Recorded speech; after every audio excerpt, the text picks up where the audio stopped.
Okay, go for Take it. two. All right.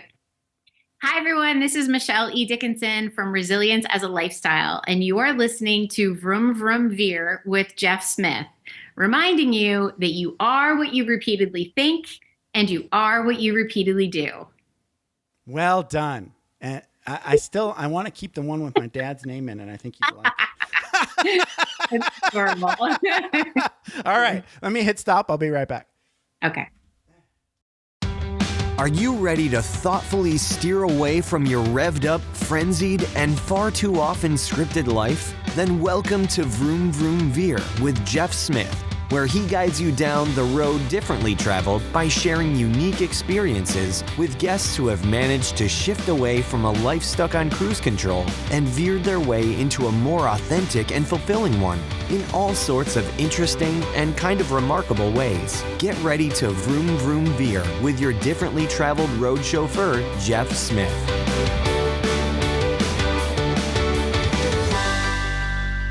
Elizabeth Zelinka Parsons, thank you so much for being on Vroom Vroom Veer and welcome to the show. How's it going? It's going great. And thank you so much for having me. I'm looking forward to it. You know, I was on travel and I wasn't looking at email all that often, but it was like, oh, tips about how to be retired. I've been retired for a really long time and I need tips. So this is totally just selfish on my part. Anyway, you are at Encoraco.com. So talk a little bit about what you're most excited about, maybe the book and everything else that's going on in your business today, even though you're kind of retired. Yeah, right. As in, I do what I want. No, There you go. So yeah, we are excited about sort of what's on the horizon for us. You know, the book has just come out in February. It's getting a lot of positive attention across a lot of media. And so we'll see where that goes. But what it's begun to highlight for us is that the demand for help in navigating this huge inflection point, which most people honestly only really think about in terms of money, Right. you know, until they get right at it. And then they're like, well, I have enough money, but oh my Lord, what's going to happen to me in every other way? Right. Right. So what I'm seeing is it's very resonant with just an enormously broad group of people, way beyond anything that our company could handle directly. So we're really looking now at, you know, getting the material in the hands of really high quality facilitators and coaches who can work with people across all sorts of different industry verticals. I mean, my goal really is to get useful information into the hands of people who need it. And that was one of the reasons I put the book out there to start with. So we're looking at that as our next iteration in business. And yeah, it'll be fun. I'm so pleased that we're getting the feedback we are and that it's helpful material. I think what you said there was like something I learned the hard way is like that the money is almost like the easy part. Yeah, I learned the same thing the hard way. I don't want to say that like because it's not hard. It's not easy. Right. But it is like, what is it? It's like quantifiable. It's like math, right? There's only one answer and it's binary, right? Do you have enough money? Yes or no? At a certain point, you can just convince yourself that you do. Right. But then there's this big thing about now what the hell do I do with all this time? Right. I mean, quite seriously, right? Yes. Yeah. Yeah. Yeah. And who am I going to be? And that's the huge thing. That who am I going to be? Things. Yes. Yeah. It's so weird. Yes. I watched that video that you sent out with your press sheet. Oh yeah. And you talked about how like you were in fourth grade and you were like, oh, I'm gonna beat that girl because she was like the. I know. What a dork. No, not at all. Not at all. I remember it reminded me of my little self, right? Yes. So like I grew up in Upper Peninsula, Michigan and went to Lutheran church, right? So I was bathing in the Protestant work ethic, right? Right. I didn't even know that, right? Totally right. Yeah, exactly. You're just absorbing all of this culture through osmosis. Yes. But so like I was going to say I had two identity things, right? Like I remember going to church and being Mr. Perfect Attendance. Right. For a long time. right? Yeah. It was like, and I didn't even care about perfect attendance until somebody gave me this little like pledge pin or something and said, "Hey, Jeff, you got perfect attendance." I was like, Oh, well, now I guess I'm that guy. I relate literally 100%. I mean, I remember being some little, grade schooler and Right. my attendance, it would, I'd literally be like stricken on bed with 103-degree fever. And I'm like, no, I gotta go to school. What about my attendance award? I'm not going to get my pledge pin or whatever. My mother was like, really, no. No, you really can't go. Right. I remember arguing with my parents about not going camping because I would miss church in the summer. There you go. Exactly. And they're like, you can miss church in the summer. It's okay. You don't have to have perfect attendance. I was like, exactly. Well, okay. But I guess I'm not going to be that guy anymore. And then I had this other thing where, like in high school, there was like this thing where the Sunday school teacher was really cool, but we would memorize all these different things, like the 10 Commandments and the 23rd Psalm and all these churchy things. Mm-hmm. And I discovered a superpower. Give me a wall of text, I'll memorize it and regurgitate it, no problem. That's like a thing I can do. Oh, right? That's hilarious. Yes. We're very similar in many ways, it turns out. Very handy for like acting later, right? Yeah. Oh, here's the script. Yeah. Okay, got it. Yep. Done. Done. Yeah. Anyway, so I digress. So let's talk about Elizabeth growing up. So obviously, we learned that at age 4, you were seduced by the cult of achievement. Yes, sir. Full inductee. Tell that story inductee. about that you wanted to beat the 5th grader that was the highest achieving 5th grader. That's right. And somehow the idea of absolute like pinnacle achievement seized me. And I thought, that struck me as like, how could anything be wrong with that? Right. No, and so it's that still there. Theme, that theme absolutely drove me through my entire, sort of schooling years. I mean, that's a very structured period of life. And to the extent one is, lacking total confidence in other areas, if you discover that you can, excel in the academic realm, I mean, that's a place that you can really bring it, right? So, I mean, I had that drive all the way through. I mean, it ended up being the valedictorian in my high school. I mean, to great cost, trust me, to myself. I mean, I, often, I often put insane pressure on myself, but it seemed like an imperative to me. And, I similarly excelled in my undergrad. When I went to law school, eventually I applied to one school and it was Georgetown Law. And it was like, it's ride or die Georgetown. I'm not, I gotta go for a pinnacle school. And then burn the ships. There's no other option. Exactly. Right. This very this attitude. Yes. Limited thinking. Right. And even then I thought, well, I've got this great job already, so I'll work full time and I'll go to law school at night and I still have to, land on top, and I managed to do all that.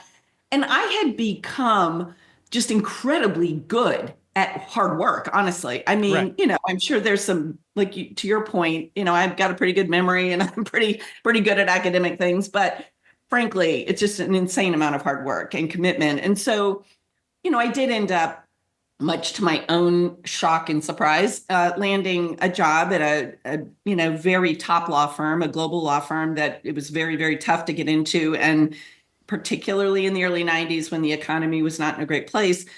So, getting that job felt like an enormous achievement. And it was, honestly, I'm very, very proud of it. But then, of course, now, you're really just beginning. You think you've been working hard. Get ready. Right. Yeah. That's that shift. I remember that shift of. Yes. Well, it hit me because I was always strange because I didn't like really join the cult of high achiever. Right. I had a buddy who was on college prep. Right. And I don't know how he got there. But I remember where the dividing line happened, right? Right. I think it was in like high school, maybe like freshman year. There was this thing called college prep English and career English. So I was in career English. Right. Right. Kind of sounds cool. Totally. It's like, I want a career. Yeah, but it doesn't say college prep, right? I think that's the key where they're shaking out the beans and seeing who's going through which door. Yes. And I was okay with it, Oh, sure. I was okay with it, but because I was like one of these kids where some of that wore off. By the time I got to high school, I was like, what can I do to get a B? I was always envious of those kids. I was like, really? You seem to be having so much more fun than me. I was right. This carried in because I ended up going to college. I got like a 4-year degree in 20 years while I was in the Air Force. And I had taken a series of classes on the Army base and got all A's. Right. And then I went to the Air Force base and I took a couple classes and I started to get B's again. I'm like, okay, good. I'm regressing to the mean. I'm back to where I need to be. I'm a B guy. Yeah. You're like, I'm good with this. This is great. I had a professor call me. I can't remember the course, but she called me and said, I can't give you an A, and I'm looking at your transcript and you've had a lot of A's. So if you come in and do some extra credit work, I can give you an A, but not yet. And I was like, but I've got a B, right? And she's like, yeah. And I'm like, oh, I'm good with the B. Yeah, where's that? And she was like slightly aghast. Oh, okay. Right. I thought you were in the cult. Exactly. We need to indoctrinate you again, Jeff. What's going on? Right. I became a reluctant achiever at some point. Right. Yeah. Right. So like that Protestant work ethic sort of indoctrination was always there. So if there's something in front of me and I have to do it. Right. And I really took it seriously, crazy, stupid ends. Right. But I if you would have asked me if I was a high achiever, I would have always said no. Because I just want to get this shit done so I can go have a beer, right? Yes. But I do have to get this shit done. Yeah. Yes. Yeah. You're not blowing it off. Right. Oh, no. Right. Oh, no. Right. I actually met people later in life that weren't indoctrinated into the whatever you want to call it. Right. And they were just sort of like very, I don't even know what you call these folks, but just not achiever anything, right? They would just show up and float. As I've reflected on all this, being, many decades hence and out of that environment and, in a world where I own my own businesses and I do have the agency over my life, what I think the real shift is realizing that you've got to source all that approval and validation from inside yourself. I mean, it's the external validation that drives the cult, right? I mean, it's all of these structures are designed to give you these external messages that you're okay and you're doing what you should be doing. You fit in. Right. And so you're getting more status bumps. Yeah. And you get more and more sort of conditioned to looking for all the outside indicia that I'm actually showing up the way I'm supposed to in life. And no one, by the way, gave me the instruction book, but apparently this is what I'm supposed to do. Right. And eventually, I think the people you were talking about who seem chill, somehow they have the code different. It's like, well, I'm good with it, that's what matters. I mean, whatever my internal sort of version of that is, I mean, that was a revelatory when I finally figured that out, which was probably more of a process than a moment, but that's the difference, right? Because it's nice to have external validation. I mean, we all appreciate it when it happens, but I don't do things in order to get that anymore. And that's like taking off the heavy coat. It's like, whoo, okay, Yes. Yeah. It's also like you want to be the person that goes to this school and you want to be, you want to identify and affiliate with people that work at this firm, right? Right. These are all like little status hits on your brain saying, okay, you're moving in the right direction. Right. And if one of these, I remember I was in massage school and this guy just like didn't show up because we had this like job. It was sort of like we had to stay after class and then massage people for like practice. Right. And we didn't get paid, right? The school got paid, right? But Sure. it was part of our curriculum. Practicum, right. Exactly, right. We have to go in and do so many of these internship kind of massage hours. And this dude just didn't show up, right? And I'm like, dude. He's like, who are you? I don't even know if I'm going to keep going to this school. It's not really my thing. I was like, wow. Exactly. I judged him then. Now I'm kind of envious, you know? Exactly. Yes. Yes. Because he had Absolutely. already unplugged from the cult. Or maybe he was never even indoctrinated. Bless him. Right. Exactly. I'm like, who are you people? Wow. Right. Right. Nice to meet you. I bet you're not as stressed as I am. Yes. Exactly. I bet you don't have dreams that wake you up where you think you landed in a classroom for a final exam for a class you never knew you had. Like those were my nightmares. How can I kill this? Exactly. I don't think I can. Oh no. Uh-oh. Right. That guy would never have that dream. No. So let's talk about how, like, some of the stories that you learned, that you were in a cult of achievement. Yeah. Well, it was, I did that law firm thing for 10 years. And look, it was a blast in a way. I mean, it was high flying, crazy, big deals High and stakes global stuff. And so a lot of that was fun and heady. And there was a part of me that thoroughly enjoyed it.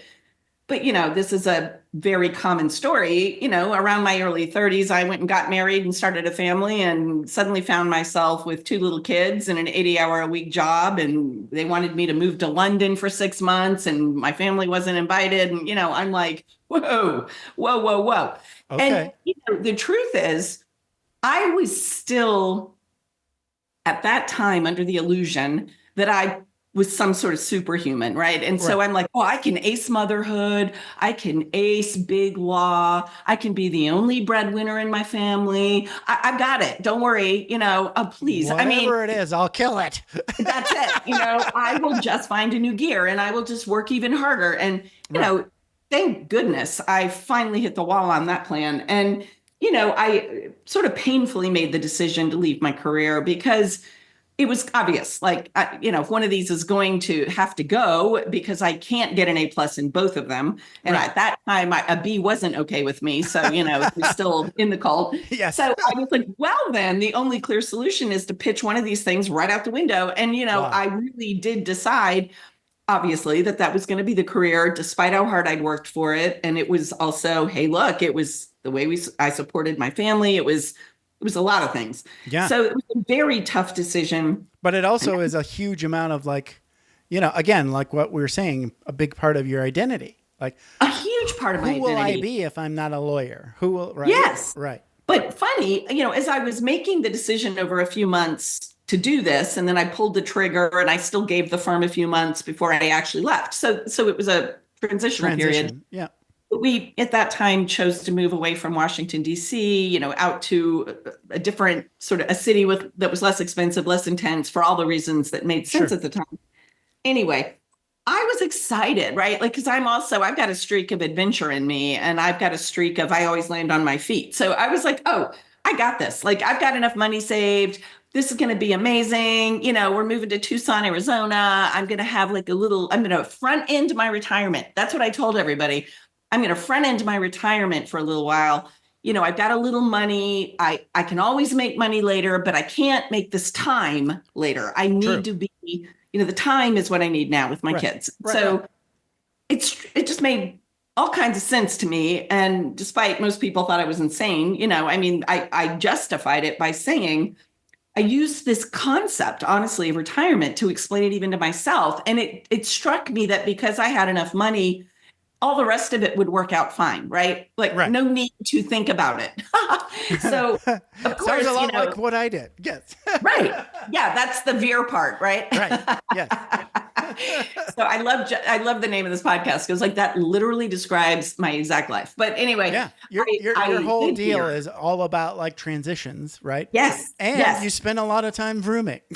I was rooming real hard, right? Like redlining for 10 years. And so anyway, when I moved, of course there's the few months of euphoria you feel because everything's new and you're setting yourself up and it's just, it's all the fun of new. Right. Oh my gosh. But 3 to 6 months after I landed here, I was completely lost. I mean, that's when I realized these were blind spots, but I did not realize until then how much my identity was defined by what I had done for a living, the firm I had been with, Right. the things that I was achieving and accomplishing there. Right. I did not also realize how much my life structure was completely defined by that career. I mean, everything I did fit around the edges of the scaffolding of that job. Right. And so you pluck that thing right out of the middle. Yes. And the rest of it just falls into a heap. It's disorganized. It's like, I could not You're figure out. sneaking in everything around jobs. Yes. Yes. And so I was used to time scarcity. Like that's the way I lived my life. Like I never have enough time. So I have to rush and I have to be hyper efficient and multitask. Like this notion of like, look, you have the whole afternoon was just horrifically painful to me. I was like, what in the world am I going to do with this? I need to kill this time. Like this is a disaster. Right. So day drinking. Yay. Yeah. I guess I'll tune into Oprah again. All the bad shit. I mean, it's just so bad. And, and I had lost my, all the intellectual stimulation. I mean, I love being a mom, but like, come on, there's not a lot of intellectual stimulation, at least it isn't for me with little toddlers. And, the whole thing was just a mess. And what happened was for the first time in my life, I was outside of any structure. I did not know how to live. I did not know how to figure out if I was okay. I felt not okay. Right. I didn't know how to apply my skills in this place I'd lived. Nobody needed any of the skills I thought I had. All the people that you knew were still working. Yeah, everyone I knew was back on the East Coast working hard. I mean, I had no community. It was just the most bizarre realization that I had actually no game plan at all. I thought I had a game plan and I didn't. And it took me a number of years to put it all back together. And before I could really start to make sense of it, the other thing that happened was I lost my confidence because I couldn't explain this to myself. I couldn't explain it to anyone else either. And you start feeling, rather embarrassed and alone. Losery. Let's go ahead and say losery. Yeah, it's like, shoot, I think I'm a loser. Totally. Especially, at least you had kids and you weren't alone, right? Yes. If you add I'm not working and I'm home alone basically all day. Painful. It's bad. It's bad. It's bad. Right. I learned this and I knew it before I started trying to do my own transition. Right. Because my wife and I had been married. Well, we've been married since 93. Wow. Yeah. So the first time we moved from Hawaii, where I met her, to Florida, and she got a job right away. Right. So we didn't really get into this thing. Yes. Then we finished Florida and we went to Japan, which was like a big win. We were both praying every day that we could go hang out in Japan because she's Japanese. Yes. Yeah. Even better. She was really looking forward to that move. Sure. So we get there. We're there about 6 months, and she's looking for a job. Okay. And looking for a job and looking for a job. And then one day, I want to say 5 or 6 months into the whole deal, I come home and she's just crying. She's like, I got to get out of this house. I got to get a job. And I'm like, okay. So we go out and we buy another car. Thankfully, this base up in northern Japan. You could get a really nice car cheap. That's good. It was awesome, right? So you get another car. So at least you can leave the house, and it makes it easier to go out and at least you can go shopping, right? Yeah. Eventually, she finds a job. Thank God. Right. But that's when we learned that. I think they say now isolation is worse than smoking. It's a killer. It kills you. Killer. Yes. You have to have people around. A dog would work. Yeah. Little toddlers, fine. Yeah. It gives you some sort of like, there's another person here. Okay, I'm not going to die. Yeah. Right. Right. Right. Right. Anyway. I tell people that all the time. I mean, this is the thing. I mean, what I went through, to your point, led me into a form of isolation, and I had to claw my way out of that. I mean, it's hard to do that when you feel like a loser, right? Right. Well, and I don't know if you went through this, but like I didn't want to commit to things. I still don't want to commit to things. So I committed to a podcast and my wife. Right. I love it. Right. Right. Right. And I'm trying to make it enough. It's not really enough. I have to add things like, okay, I got to do yoga, got to go walking, got to add some people. There's a lot of like old coworkers I'll randomly call and say, I think we need to do lunch because I'm going crazy. Right. Exactly. This is really for my benefit. Exactly. That's right. I'll buy whatever. Yeah. Yeah. But I mean, exactly. You've got to, my preference when I work with people is get out in front of this. Don't put yourself in a situation where you've gone into the abyss and then you got to get back out again. Yeah. Just don't do it. Learn from us and don't do it. Go. All right. So I always, because of what I experienced and the challenge I had sort of clawing my way out of that sense of, like, who am I now? And I feel like I've lost all my efficacy in this world. Right. I just really do counsel people as they are beginning to consider a change as dramatic as retirement, recognize there is so much more you actually have to plan for than just the money piece. And as you said at the beginning, that does matter, obviously. Sure. But assume for a minute you've got that part figured out. Right. Don't make the mistake, as I did, that the rest of it takes care of itself, because it does not. It does not. And I think that is especially true for the high achiever type. And again, I use that phrase with some tongue in cheek with reference to myself, because I don't mean to sound braggadocious. I'm laughing at myself. I mean, I was such an intense achiever type, and I really did not realize how much that had defined my operating style and system for life. And when I didn't have anything to achieve against, I was literally lost with no way to understand how else I could be in the world. And so many of the people we work with, and I think people who are finding my book resonant, are able to see that, there are other ways to think about shaping your life. There are other ways to think about understanding your identity. And it's important to start thinking about those things before you're going off the cliff. Right. You don't have to go off the cliff. You can have a bridge that makes some sense. You definitely need to build a bridge. Right. Yes. Exactly. And, I didn't either. I was lucky enough to, quote unquote, retire when I was 38, which is silly. Yeah. That's silly. Nobody retires when they're 38. So, I went and got other jobs. Right. But there was this whole like cult of quit your job also that, and those people don't talk about what to do after you quit your job. No. Just do that. Do that. That'll be great. Yeah, it's like we all can agree probably that, like, I don't know, 30 Saturdays in a row sounds pretty good. 365? No. Right. No. Leisure stops having meaning if it's not intention with some form of engagement or effort. And the word work has connotations of almost, I have to go do this, but let's assume we get away from things we have to do, and we just talk about things that are engaging and challenging and interesting that we choose to do. Right.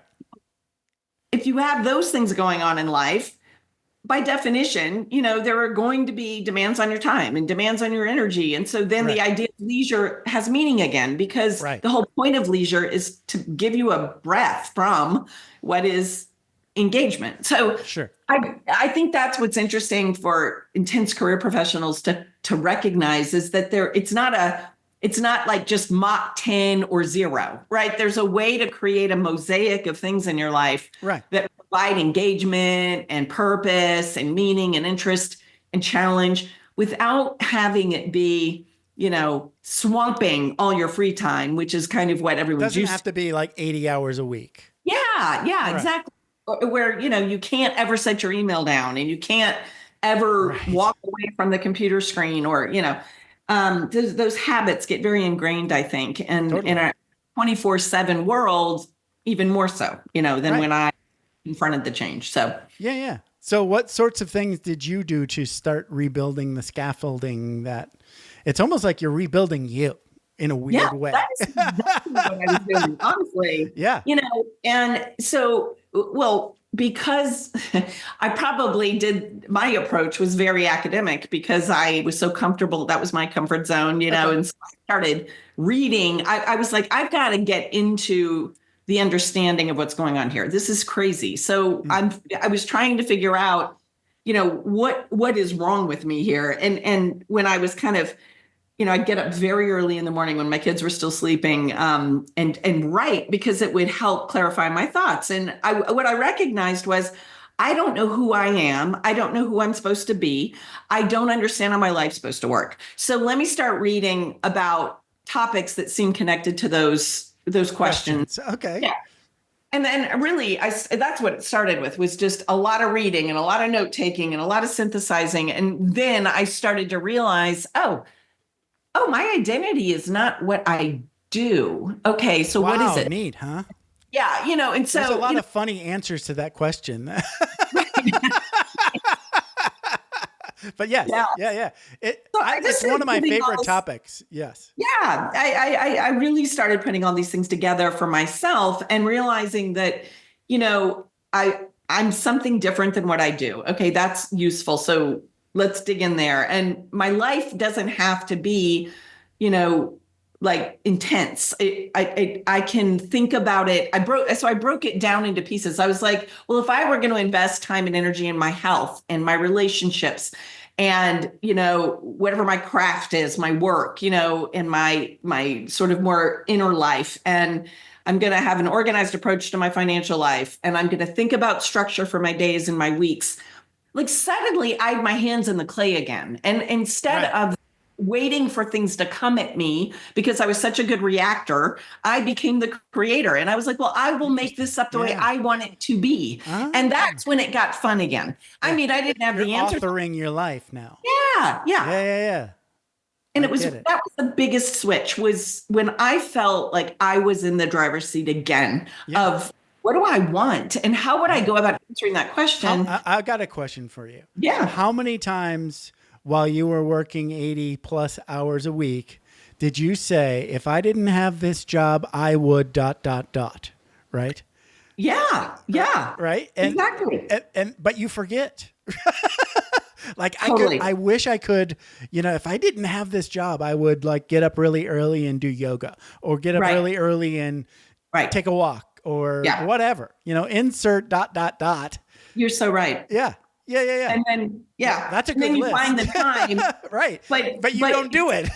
Right. Because you're so unsure of yourself. It's like, I can't do that. Right. And it's like, well, because those things start feeling like details, but there's no big picture. And so it's like, those details aren't interesting to me right now because I don't understand the big picture that I'm living. So I think, and the other thing I felt at the time was I had so much tunnel vision.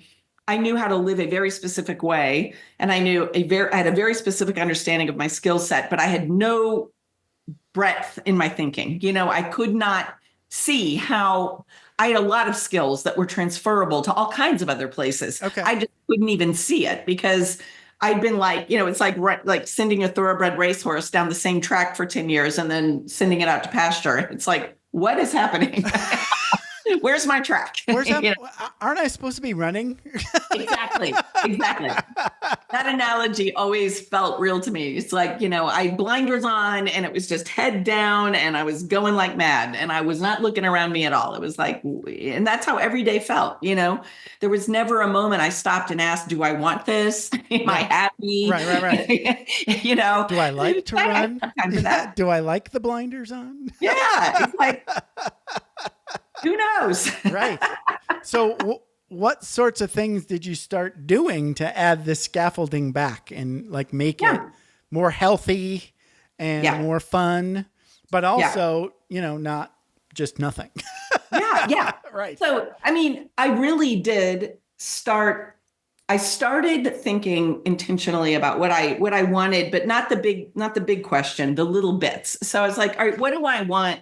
Like, what do I want my physical well-being to be about? How would if I could shape that any way I want, what is it? Let's define it. And then let's think intentionally. How would I get there? I'd like to be active every day. All right. What does that mean? I've got this beautiful mountain right outside of my house. Maybe I need to go hiking every morning. Okay. I got it. I'll get the kids to preschool and I'm going to absolutely take a 30-minute hike every day. So I started giving myself, almost structuring my days, but around things that were meaningful to me. Like I want to get my health in a better place. I want to build a community of friends in Tucson. How would I do that? Well, maybe I need to go connect, my interests, as I understand them in a very loose way right now, but to groups. So maybe there's a hiking group I can join. Meetup.com. Right. Yeah. Literally, Yeah. I was an artist in high school. I need to go just take a drawing course. I need to meet people. I need to, so I The strange thing about social stuff, especially, like when you're an adult, I think like Earth has like a tutorial, right? It's your school age and your childhood and even work has this sort of like tutorial kind of feel. It's like the beginning of the game. You don't have to do any of this by yourself. Right. It just sort of just happens, right? Yes. You go to school. All it's presented. There. It's automatic. I'm here. I could agree more. Right. Yeah. And then you fall off and you're like, wait a minute. Right. I have to make all this happen. This is an open world. I can do anything I want. Right. It's got a very good game metaphor. Yes. And to make friends as an adult, it doesn't just happen. Nope. No. You got to put yourself out there. You've got to drive the engagement. I learned that in like one of the first things I did after I retired, got 2 jobs. And then I was in the cult of quit your job with a group of people that I joined. And they finally got me to quit my job, which was lovely, but there was nothing after that. Right. And my wife is tapping her foot going, we kind of still made money. Yeah, right. So and I'm like, oh, I know. I'm working on it. Right. I'm on it. I'm working on it. And I had no clue.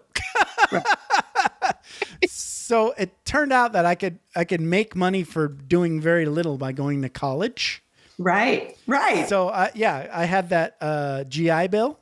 And at that time, it paid me like a nice chunk of money every month just for going to school. Amazing. So 3 years later, I'm like, okay, that was fun. But I'll say this. It's like, that's where I learned, like, people make friends through this context, right? Mm-hmm. You go to massage school and suddenly all these people that you're with every day, you're really friendly with these people. Exactly. Right. Exactly. And you have to put yourself in the way of the opportunity, to meet people. And I also had to adopt a more experimental mindset. I was, when I was a lawyer in that context, I was paid to get it right. You don't experiment, this is not experimentation time. So you tend to, if you everything in your brain is very serious. Exactly. And if you can't predict it's going to work, whatever that means, there's this critical part of your brain that's like, don't try, because what if it doesn't work? Well, so what? So I had to begin to retrain myself to just try stuff and realize that, like, experiments give you data. They don't succeed or fail. They just give you data. And if the data is don't do that anymore, great, wonderful. It doesn't, but it's not a failure. It's just an experiment that told you to veer this way, not that way. So Totally. I thought that those. I had a moment in having an Air Force job where I was starting to relax after being active duty for 20 years. Yeah. And somebody asked me on the phone, like, what do you know about this? It was some sort of IT thing because I was an IT guy. Okay. And I said, I haven't had a chance to play with X. And they were like, play? Right? And I was like, mess with, learn about. Oh, I see. So what is this word play? You're right. It was like forbidden to use this word play because exactly. You might be having fun at work. Stop it. Right. Exactly. Right. Exactly. Anyway, sorry, I digress. Yeah. No, not at all.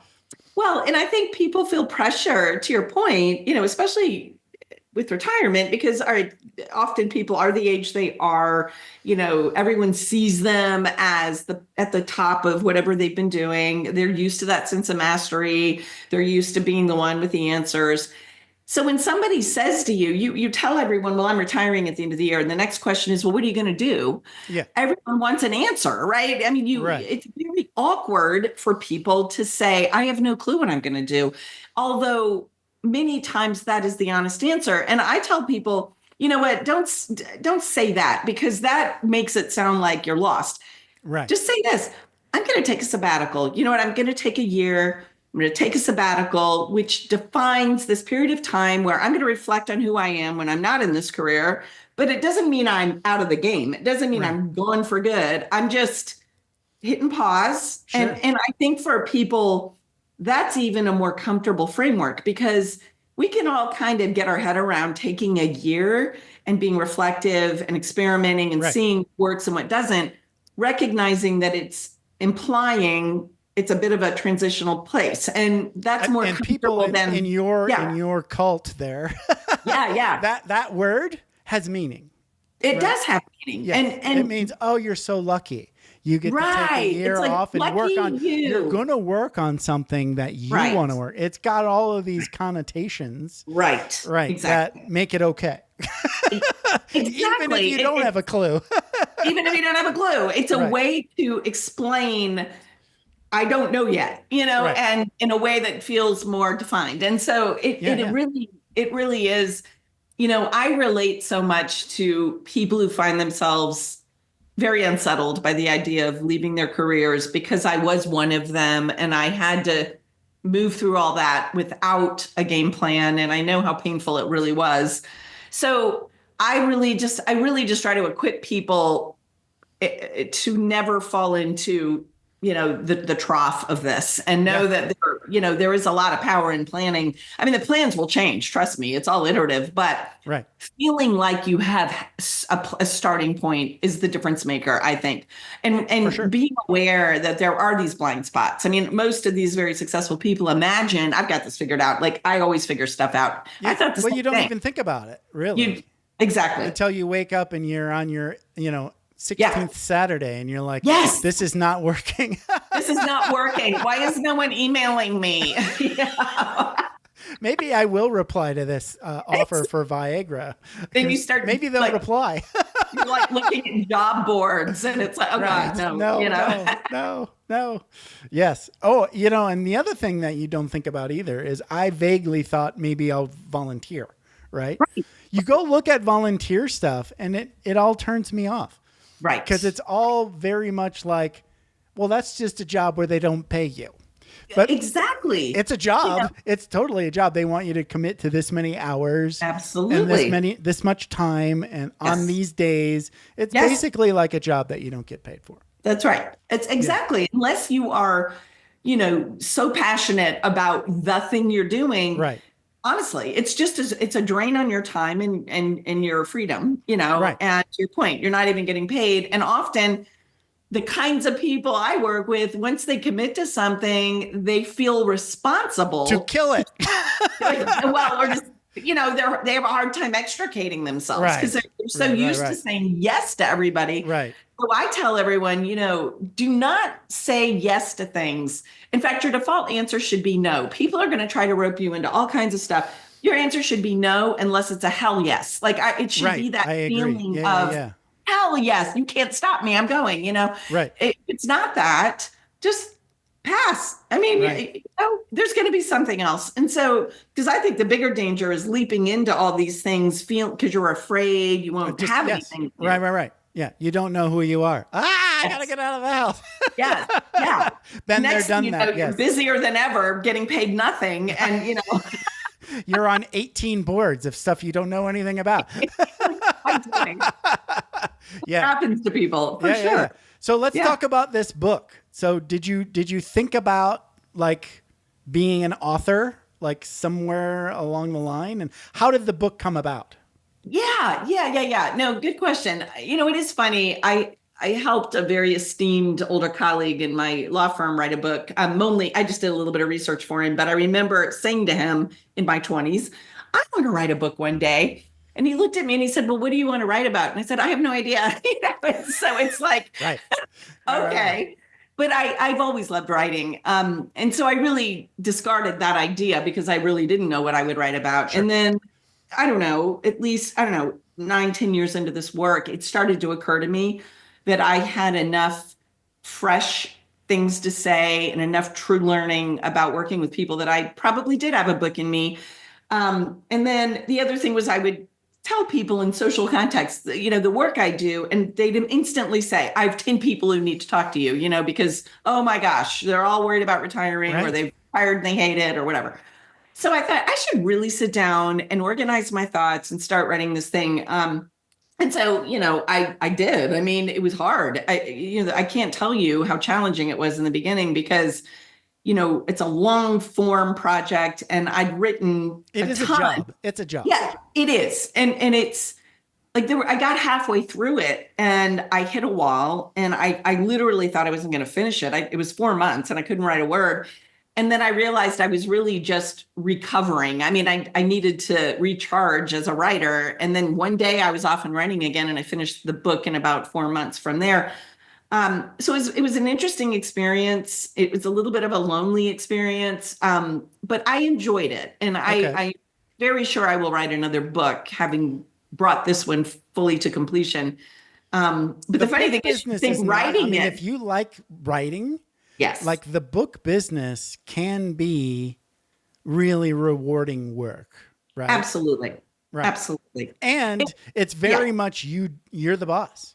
Right. Yes. Especially now, like back in the day, or maybe if you were like some sort of nonfiction or fiction, it's different.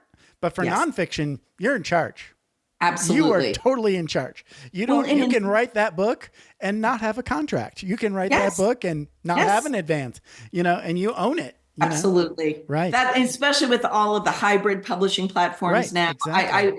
It's amazing. And it opens your life up a lot. I mean, I cannot believe the number of people that have reached out, who've read the book, and there are all of these interesting things happening because of it. And honestly, I didn't have an agenda. I just wanted to, I'm like, I hope this book helps some people. We'll see what happens, know. And now you're on a podcast.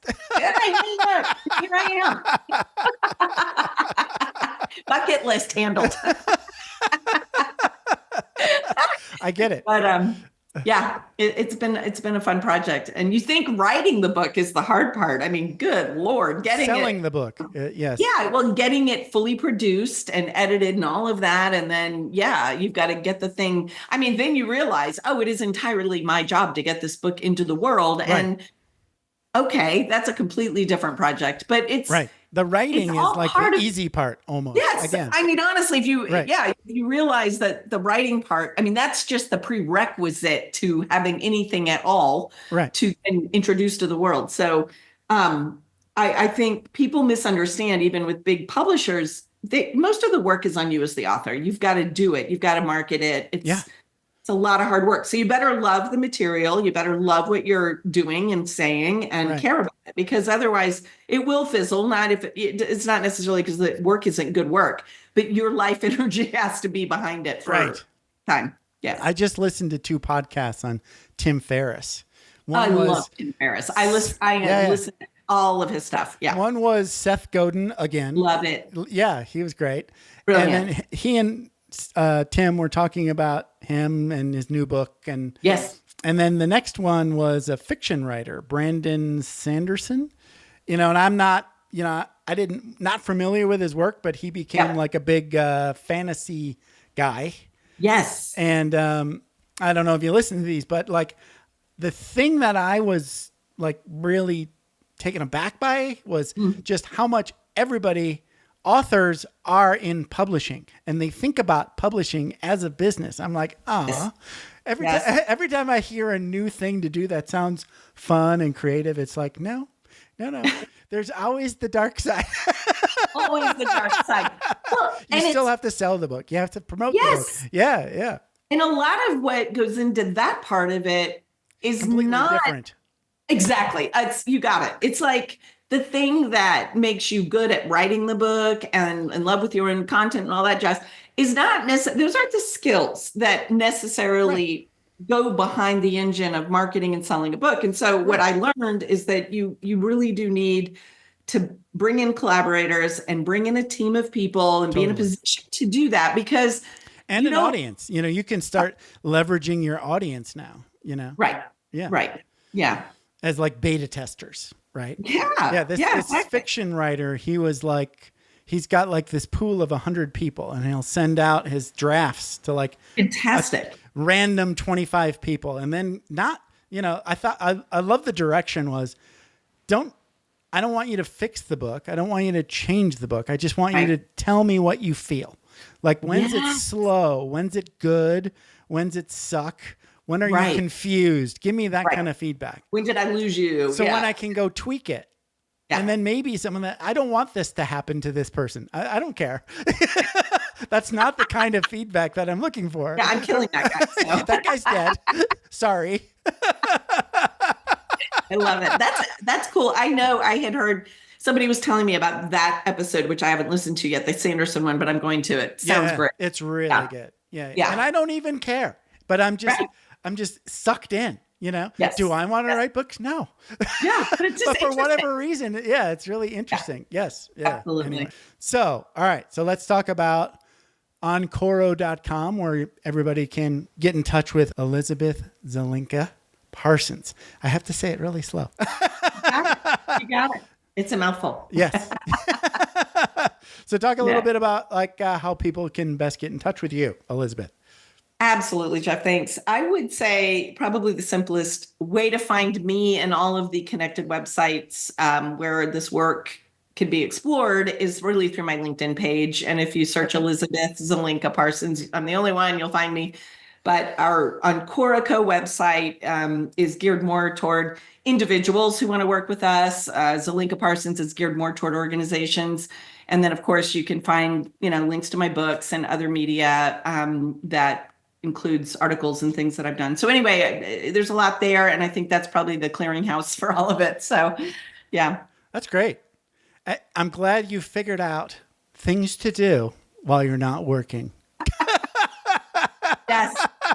It's reborn. It's huge. I mean, and nobody thinks about it. So we need more of you. So keep working. Thank you. Just take it easy. You put the dial at 33% or less. Exactly. Right. You have a good one. Thank you very much for hanging out with me for a while. Sorry about the panic moment. Oh, no, I am sorry. Thanks for don't. phoning, because I was like, how do I reach him? I don't know what to do. Anyway, so it all worked out. But thank you again. It's been a lot of fun. All right. Have a good one. Thanks. You too. Bye. Thanks for taking the time to ride along with us on another episode of Vroom Vroom Veer. For podcast info and show notes, be sure to head over to vvveer.com. That's VVER.com. Man, that's fun to say. And we'll catch up with you next time here on Vroom Vroom Veer.